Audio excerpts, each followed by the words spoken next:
Hello everyone, मैं स्नेहा आज class 8 के मल्टीप्लिकेशन ऑफ क्रिप्टोरिदम्स जो नंबर प्ले का बहुत ही इम्पोर्टेंट टॉपिक है उसको डिस्कस करूंगी। सो पूरी वीडियो में बने रहें और मेरे चैनल को लाइक शेयर एंड सब्सक्राइब जरूर करें।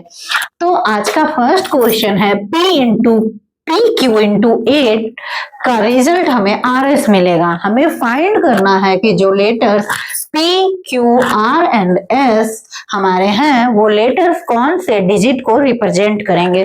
तो हम देख सकते हैं क्लियरली कि पी क्यू हमारा 2 डिजिट नंबर है एंड आर एस भी हमारा 2 डिजिट नंबर है। और 2 डिजिट नंबर कहाँ से शुरू होता है तो हम लोग जानते हैं कि 2 डिजिट नंबर मीन्स 10, 11, 12, 13 ये सारे जो हमारे नंबर हैं वो हमारे 2 डिजिट नंबर होते हैं।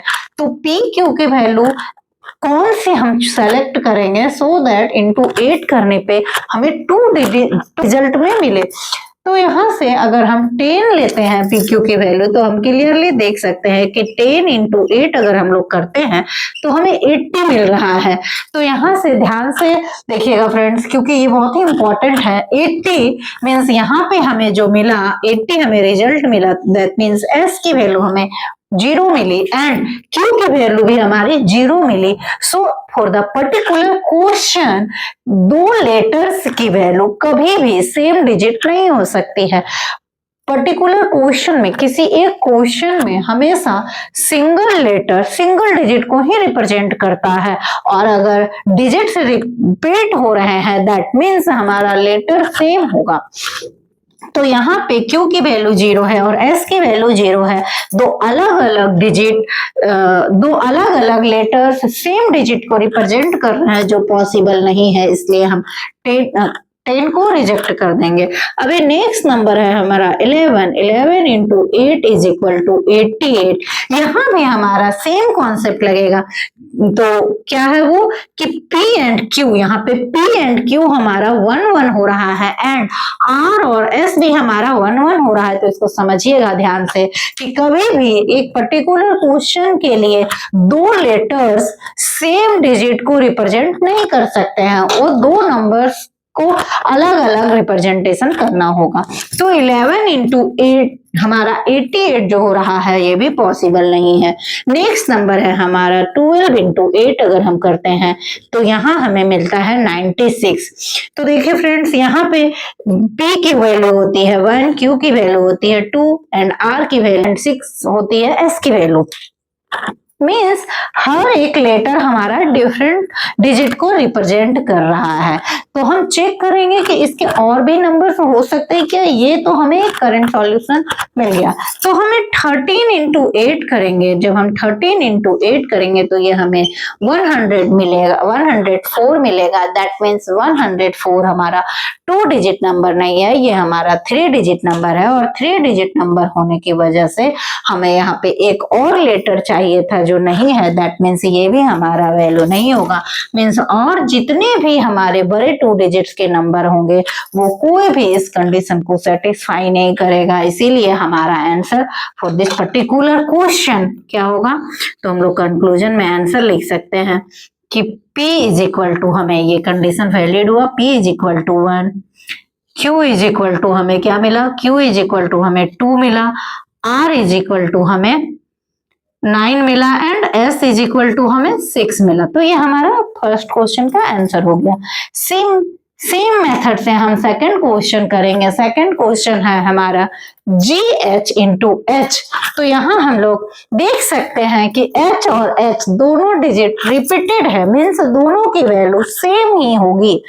क्योंकि दोनों सेम लेटर्स हैं तो दोनों के डिजिट वैल्यू में हमेशा सेम होगा फॉर द पर्टिकुलर क्वेश्चन। ये हमारा क्रिप्टोरिदम का रूल है। अभी GH भी हमारा 2 डिजिट नंबर है। तो अगर हमारा GH 2 डिजिट नंबर है, हमें लास्ट में रिजल्ट चाहिए 9 के, तो हमारा फर्स्ट डिजिट तो फिक्स हो गया। इस केस में हम फर्स्ट डिजिट तो फिक्स हो गया है।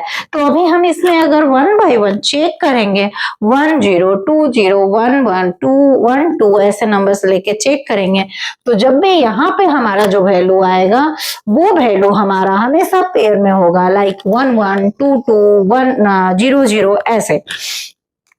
तो हम 0 0 लेंगे तो हमें यहाँ पे हमें 0 इंटू 0 0 होगा। लाइक हमारा नंबर अगर हम 10 से स्टार्ट करें, 10 11 12 ऐसे नंबर से स्टार्ट करें तो 10 के लिए ये भी 0 होगा और ये भी 0 होगा, तो हमें k की वैल्यू भी 0 मिलेगी। तो हमने देख रखा है कि k की वैल्यू 0 होगी तो अभी दो लेटर्स मीन्स हमें सेम डिजिट को रिप्रेजेंट नहीं कर सकते हैं, तो यहाँ पे ये कंडीशन वैलिड नहीं होगी। अभी हम नेक्स्ट कंडीशन पे जाएंगे। तो हम अगर ऊपर में नंबर 11 लेते हैं तो हमें यहाँ पे भी 1 लेना होगा और 1 इंटू 1 हमें फिर से 1 ही मिलेगा, तो ये भी कंडीशन पॉसिबल नहीं है। नेक्स्ट क्वेश्चन है, नेक्स्ट वैल्यू है हमारा 12। अगर हम 12 को लेते हैं तो यहाँ पे 2 आएगा, यहाँ पे भी 2 आएगा, ये 2 आएगा और ये 2 आएगा, ये हमें 4 मिल गया। तो देख सकते हैं कि ये भी हमारा पॉसिबल नहीं होगा, क्योंकि 2 को जब हम 1 के साथ मल्टीप्लाई करेंगे तो हमें 2 मिलेगा। तो क्या यहाँ से हम क्या कंक्लूजन निकालते हैं कि अगर हमारे नंबर्स यहाँ पे जो नंबर्स हैं वो 6 7 8 से छोटे हों तो हम जब उस नंबर को मल्टीप्लाई करेंगे तो हमारी वैल्यू कभी भी 9 नहीं मिलेगी। हमें यहाँ पे 9 चाहिए, मीन्स यहाँ पे जो हमारा वैल्यू है, आइदर 7 लेंगे तो हमें 2 कैरी चाहिए होगा, हम 8 लेंगे तो हमें 1 कैरी चाहिए होगा। तो यहाँ पे कोई ऐसा नंबर ले जिनको मल्टीप्लाई करने से हमें 8 आए और यहाँ पे 1 कैरी जाए, तब ये 9 होगा। अगर 1 चेक करेंगे तो हमारा कोई भी आंसर सेटिस्फाई नहीं करेगा। आप देख सकते हो कि 12 नहीं कर रहा है, 13 भी नहीं करेगा, 14 भी नहीं करेगा, 15 भी नहीं करेगा, क्योंकि जब हम सबको मल्टीप्लाई कर रहे हैं तो हमारा कैरी 1 मिल रहा है, और कैरी जब 1 मिलता है या 2 मिलता है तो वो वैलिड नहीं होगा। अभी हम 5 और 5 ये इसलिए भी नहीं होगा क्योंकि हमें k की वैल्यू भी 5 मिल रही है। देन हम 16 पे जाएंगे, ये हमारा 6 हुआ, ये 6 हुआ और 36 हो गया हमें मल्टीप्लाई करने के बाद, मीन्स हमें k की वैल्यू भी 6 मिल रही है, तो ये भी पॉसिबल नहीं है। वो देन हम 7 पे जाएंगे, 7 इंटू 7 करेंगे तो हमें 49 मिलेगा, मीन्स हमें 4 कैरी मिलने लगा, और जब हम 7 प्लस 4 करेंगे तो हमें 11 मिल रहा है, मीन्स अब हमें 3 डिजिट नंबर मिल रहा है, तो ये भी कंडीशन हमारा वैलिड नहीं होगा। तो अभी हम देख सकते हैं कि 17 के लिए ये वैलिड नहीं हो रहा है, मीन्स 18 19 के लिए वैलिड नहीं होगा, 20 के लिए भी वैलिड नहीं होगा। उसके बाद हम 21 पे से चेक करेंगे तो हम देख सकते हैं कि यहाँ 2 1 2 2 2 3 अगर लेते हैं तो देखिए वह यहाँ 1 लेंगे तो हमें ये 1 मिलेगा, तो ये भी पॉसिबल नहीं है। अगर हम 2 2 भी ले तो हमें कैरी नहीं मिल रहा है, तो उस केस में भी पॉसिबल नहीं है। अगर हम 3 3 भी ले तो हमें यहाँ तो 9 मिल रहा है, बट 3 को जब 2 से मल्टीप्लाई करेंगे तो वो वैल्यू हमें 6 मिल रही है, ये भी पॉसिबल नहीं है। तो हम 4 के लिए जाएंगे तो देख सकते हैं कि यहाँ हमने 4 लिया तो 4 इंटू 4 हमें 6 मिला और हमारा कैरी 1 मिला जो हमारा यहाँ पे गया। और जी की वैल्यू अगर हमने 2 ली है तो 4 टेबल में 2 टाइम्स अगर हम रीड करते हैं तो 4 इंटू 2 8 मिल रहा है और 1 हमारा कैरी है, दैट मीन्स हमारा नंबर 9 मिल रहा है, दैट मीन्स ये कंडीशन हमारा वैलिड हो रहा है। तो हम कंक्लूजन में इसका आंसर लिख सकते हैं कि G is equal to 2 and H is equal to 4, so K is equal to 6। तो हम क्लियरली देख सकते हैं कि 24 इंटू 6 इज इक्वल टू हमारा 96 आया और दैट इज द आंसर। ऐसे ही आप दूसरे वैल्यूज के लिए भी चेक कर सकते हैं, मे बी इसके और आंसर्स आए। तो अगर आंसर मिले आपको तो मुझे कमेंट करें। नेक्स्ट क्वेश्चन है BYE इंटू 6। तो यहाँ पे फ्रेंड्स ये 3 डिजिट नंबर है और 3 डिजिट नंबर को 6 के साथ मल्टीप्लाई करेंगे तो अगेन हमें जो आंसर चाहिए वो भी 3 डिजिट नंबर ही चाहिए। तो अभी 3 डिजिट नंबर हम जानते हैं कि 100 से शुरू होता है, तो 100 अगर हम लेते हैं तो यहाँ पे 2 0 है जो पॉसिबल नहीं है, ये तो हमारा डायरेक्टली कैंसिल हो गया। 101 भी हमारा पॉसिबल नहीं है क्योंकि B एंड E का वैल्यू 1 एंड 1 मिल रहा है, जो भी हम लोग क्लियरली जानते हैं कि पॉसिबल नहीं है, तो हम उसको भी कैंसिल कर दिए। हमारा थर्ड नंबर है 102। इसी तरह से हमारे बाकी सारे नंबर्स होंगे। तो अभी हमें ऐसे नंबर्स लेने हैं जिनको हम 6 से मल्टीप्लाई करें तो हमें 3 डिजिट ही नंबर मिलना चाहिए। मीन्स अगर हम बड़े नंबर्स लेते हैं तो हम जब उनको 6 से मल्टीप्लाई करेंगे तो हमारा नंबर 4 डिजिट में आएगा। लाइक अगर हम b की वैल्यू 2 लेते हैं और 6 से मल्टीप्लाई करते हैं तो जो नंबर हमें रिजल्ट में मिलेगा वो नंबर्स हमेशा 1200 होंगे, क्योंकि 6 2 जा 12 होता है तो नंबर हमारा 4 डिजिट हो जाएगा और 4 डिजिट नंबर हम नहीं ले सकते हैं, तो हमेशा हमें b की वैल्यू 1 ही रखनी होगी। यही एक रीजन है कि मैंने 1 ही दिया। अब एक 102 अगर हम y की वैल्यू यहाँ पे 0 ले रहे हैं, मतलब यहाँ पे भी हमें 0 ही मिलना चाहिए।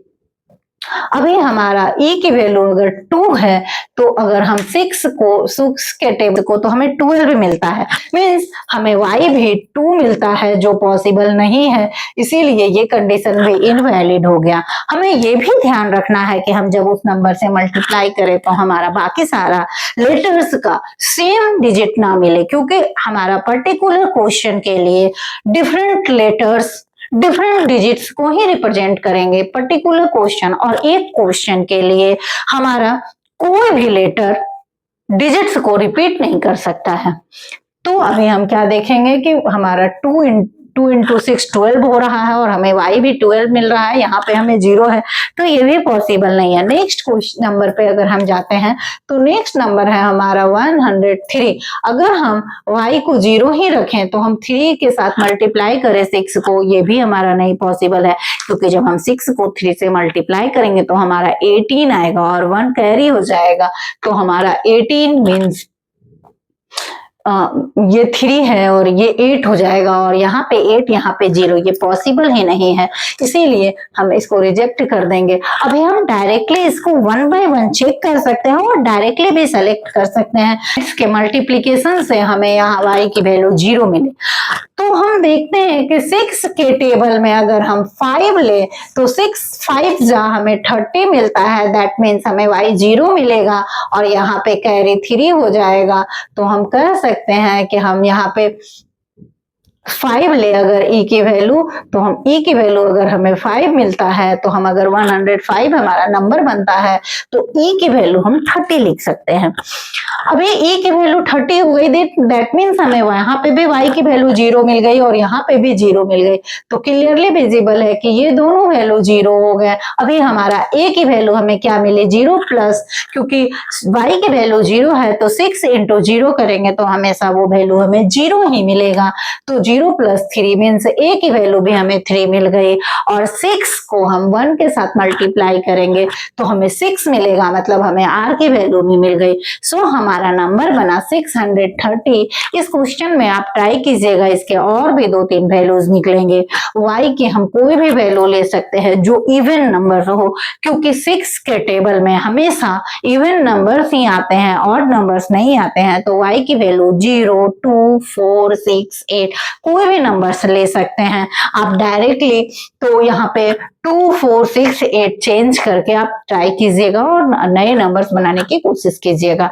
तो इसका आंसर क्या आया, हमें b की वैल्यू मिली 1, y की वैल्यू मिली हमें 0, e की वैल्यू मिली हमें 5 एंड a की वैल्यू मिली हमें 3, r की वैल्यू मिली हमें 6। तो हमारा जो आंसर है वो मैंने तीनों के आंसर लिख दिए हैं।